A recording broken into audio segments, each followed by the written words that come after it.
Santos, aquí con nosotros, la licenciada en todo el panorama internacional. Muy, pero muy buenos días, Juana, ¿cómo estás? Un gusto. Muy buenos días, Carlos. Muy buenos días para toda la audiencia. Bueno, hoy tenemos muchísima información, tres noticias muy importantes, así que vamos a tratar de comprimir porque todas estas noticias que vamos a tocar hoy han sido sumamente importantes en la semana. Vamos a comenzar, Carlos, hablando de Europa. Como ustedes saben, esta semana se realizaron dos elecciones muy importantes en Europa. Por un lado, la segunda vuelta en Turquía. Recuerdan que estuvimos hablando de Turquía hace dos encuentros, hace dos sábados. Como anticipamos, reeligió el presidente Erdogan con 52,18% de los votos. Y también se realizaron, Carlos, elecciones en España. Estas elecciones son elecciones autonómicas y municipales. Vamos a explicarle primero a la audiencia rápidamente para que puedan comprender, aquellos que no comprenden mucho qué es lo que pasa en materia política en España. España es uno de los países más descentralizados del mundo, es uno de los países más descentralizados de Europa y tiene cuatro procesos electorales muy importantes. Las elecciones generales del Parlamento, las elecciones autónomas de las regiones autónomas españolas creadas en la última constitución del año 78 con la vuelta de la democracia. Son 17 regiones autónomas en España, más dos ciudades autónomas, y las elecciones municipales que se dan también dentro de estas regiones autónomas. En última instancia también están las elecciones del Parlamento Europeo. Estas, a diferencia de las anteriores, se realizan cada 5 años y estas anteriores se realizan cada 4. Por lo tanto, los españoles son de las personas que más van a votar en el mundo, Carlos. Y vamos a decir, ¿por qué tienen una importancia muy relevante estas elecciones autonómicas y municipales? Bueno, básicamente son elecciones importantes porque definen lo que va a suceder dentro de todo el territorio de España. Son elecciones muy territoriales y al estar muy cerca de las elecciones generales son anticipatorias con respecto a los cambios que pueden venir dentro de la presidencia del gobierno español. Vamos a decir, Carlos, que el PP, el Partido Popular, arrasó en estas elecciones, resultando un estrepitoso perdedor Pedro Sánchez, el presidente del gobierno español, que es del PSOE. El PSOE ha perdido al menos 6 de las 10 comunidades que gobernaba, Carlos. El PSOE pierde fundamentalmente a la Comunidad de Valencia, con lo cual es una derrota estrepitosa. Pero lo más llamativo de estas elecciones, Carlos, es que quienes han desaparecido del mapa electoral ha sido la izquierda radicalizada de Podemos, que justamente estaba aliada al gobierno de PSOE en el gobierno de Sánchez. Con lo cual, esto también es un llamado de atención en el sentido de que lo que puede indicar es qué cambios vamos a tener a futuro, hacia adelante, en las elecciones generales de España, que ciertamente están mostrando una preferencia o un viraje hacia la derecha. Mira, Santiago Abascal, del partido Vox, salió en sus declaraciones, dijo cosas muy interesantes con respecto a Vox, quien también ha hecho unas elecciones fenomenales. Vox ha logrado en las elecciones municipales doblar el número de electores, o sea, llegaron a 1.600.000 con respecto a los 800.000 de las elecciones del 2019 y han logrado 500 concejales. En cuanto a diputados regionales, pasaron de 47 diputados regionales a 117, con lo cual es también una gran victoria de Vox. Logró la entrada del Parlamento de Navarra, que es algo muy significativo. Lograron avances significativos en Cataluña, logrando 130 concejales. Y Vox se convierte en un partido decisivo para la alternativa. Y vamos a decir acá qué es lo que sucede, cuál es la particularidad de esta elección. En el caso de Murcia, Aragón, Baleares, Comunidad Valenciana, Extremadura, en 2019 las elecciones municipales anticiparon de algún modo el triunfo estrepitoso en las elecciones generales. Por lo tanto, Vox espera una gran elección en estas próximas elecciones generales. Y vamos a decir que Santiago Abascal lo que anticipó de algún modo es que Alberto Feijóo del PP de algún modo hizo saber que quiere eventualmente en unas próximas elecciones generales para formar gobierno negociar con Pedro Sánchez y va a tener que decidir muy cuidadosamente sus alternativas, Feijóo, porque si el elector español justamente está queriendo tener un viraje a la derecha, que el PP pueda aliarse con los socialistas, puede determinar aún más una victoria aún más importante de Vox. Vamos a decir también, Carlos, con respecto a Vox, que Vox está muy preocupado por tener injerencia real en lo que son políticas españolas y no tanto con formar parte de un gobierno. Y en este sentido, lo que recordamos es el antecedente, digamos, del pacto a la madrileña que tuvieron Rocío Monasterio de Vox con Isabel Díaz Ayuso, que es la presidenta de la Comunidad Autónoma de Madrid. ¿Qué pasó? Rocío Monasterio apoyó al PP, apoyó la designación, la investidura de Díaz Ayuso, pero no quiso formar parte del gobierno. Por lo tanto, Vox, de algún modo, lo que está proponiendo en estas elecciones que son municipales y comunales es disponerse o poder conversar en algunos casos para poder formar gobierno con el PP, pero no formar parte de estos gobiernos, sino discutir a nivel de políticas. Por su parte, Carlos Pedro Sánchez, ¿qué hizo?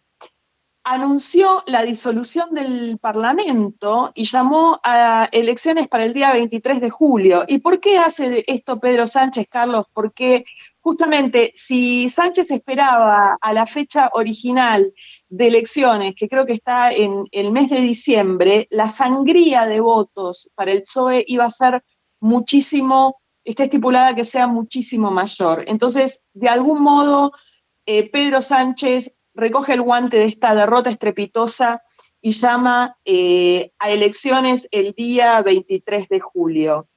Vamos a ver qué acontece, Carlos. Vamos a ver a partir del día 23 de julio qué pasa en España y si España empieza a formar parte de estos países europeos que cada vez empiezan a virar más hacia la derecha, como podemos decir, quizá una respuesta de los ciudadanos de estos países, quizá algunas disposiciones de la Unión Europea. Vamos a ver también, vamos a analizar qué tiene que ver el tema de estas elecciones de derecha que cada vez de algún modo muestran una respuesta a el Parlamento Europeo y algunas de sus disposiciones, sobre todo con políticas que tienen que ver de izquierdas, con agenda verde,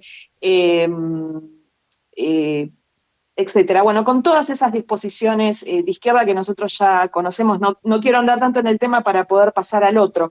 Simplemente vamos a cerrar diciendo, Carlos, que Europa ya tiene antecedentes en este momento y quienes están más o menos gobernando hacia la derecha son Estonia, Bulgaria, Finlandia, Suecia, Dinamarca, Italia, Polonia y Hungría. Así que vamos a ver qué pasa en el caso de España el próximo 23 de julio.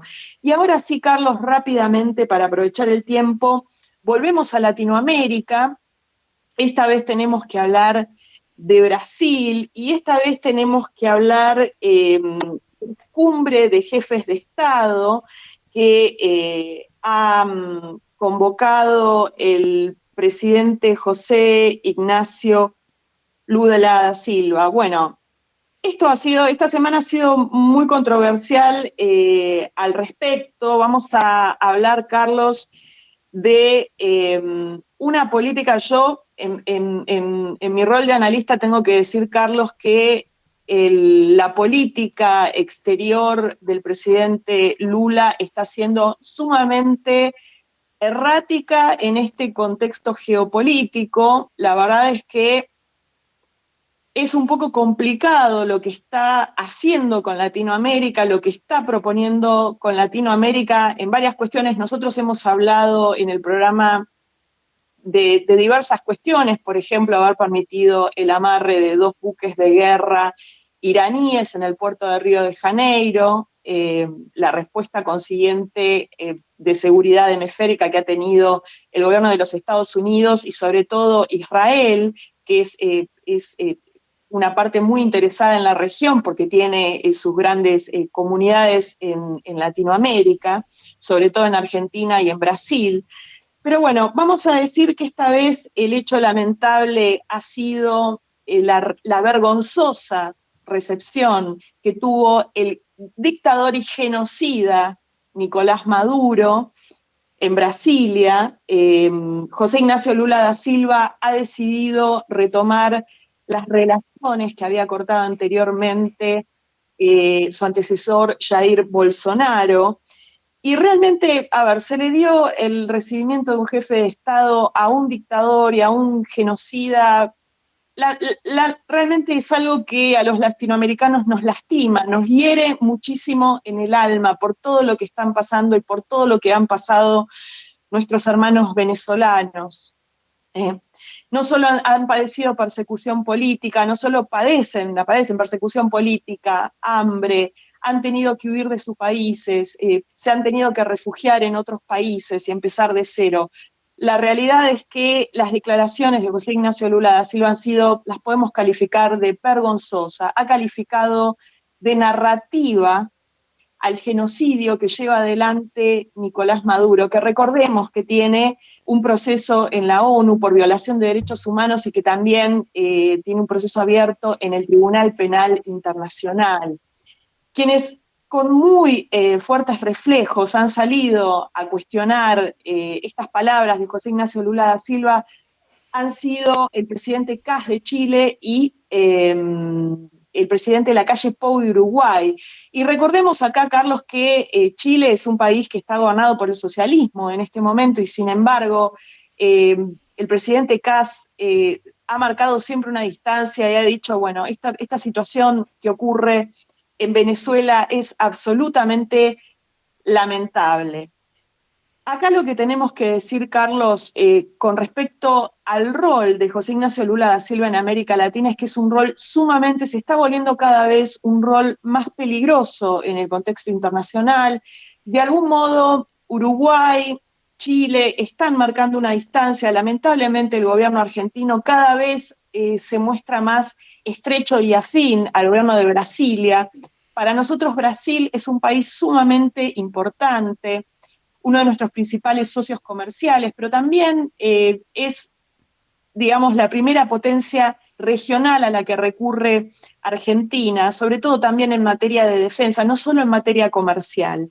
Entonces, el rol de José Ignacio Lula da Silva a los argentinos nos tiene que empezar a llamar un poco la atención, sobre todo, lo hemos hablado anteriormente, pero vamos a volver a tocar el tema, con el rol que Brasil está eligiendo en este momento como potencia regional. Bueno, vamos a decir que fue vergonzoso lo que sucedió con Ucrania. Vos sabés que hubieron, la semana pasada nosotros hablamos de la reunión del G7 en Hiroshima, Carlos, y realmente hubieron unas idas y vueltas bastante tristes. Podemos decir que chicaneras porque nunca se pusieron de acuerdo con el gobierno de Ucrania para que se lleve a cabo la reunión bilateral.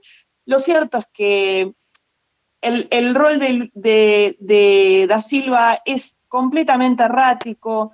La respuesta de Kiev frente a una posibilidad de que él pueda ser mediador de paz ha sido, bueno, ¿y qué hacemos con los crímenes de guerra? Porque da Silva ha acercado prácticamente la posición rusa para querer negociar un tratado de paz, algo que es realmente inadmisible para la comunidad internacional. Recordemos que hay un proceso en la Corte Penal Internacional por crímenes de guerra, entre otros sustracción de menores. en el contexto de guerra, que eso está penado por la ley internacional.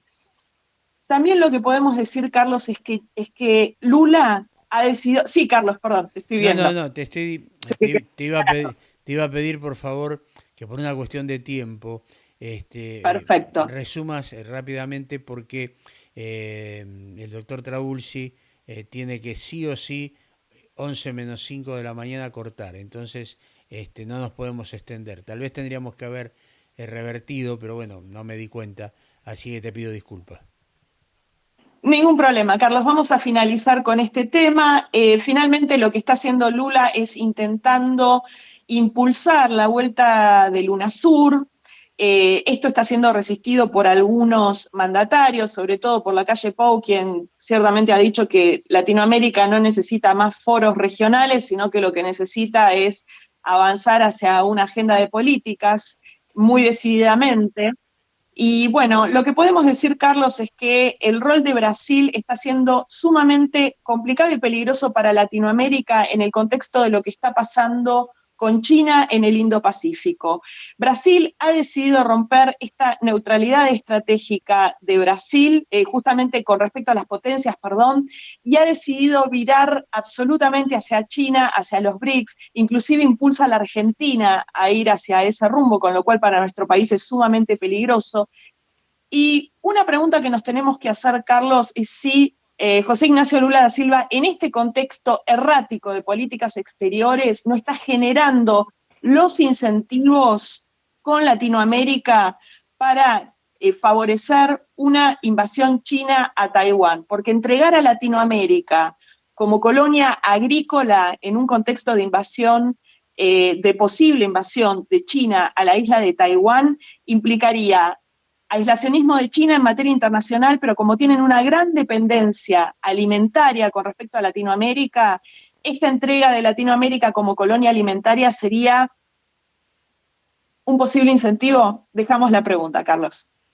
Como siempre, estupendo, Juana, te agradezco, te pido disculpas por haberte No, por cortado favor, unos minutitos, pero lo vamos a complementar por favor. seguramente el sábado que viene. Te mando un fuerte abrazo. Ampliaremos el... Ujú. Te mando un fuerte abrazo, cariños, buen fin de semana. Muchísimas gracias, Carlos. Y vamos a ampliar la información en nuestro próximo encuentro. Un saludo para vos y un saludo para toda la audiencia y para Julio Montarón. Muchas Gracias, gracias. gracias. Estaba y pasaba con nosotros la licenciada Juana de los Santos, como siempre, también impecable toda su información. Ahora, pequeña pausa y nos conectamos con el doctor Trabulsi, con toda la política nacional. Pausa y ya estamos aquí, en Libre Opinión, enseguidita.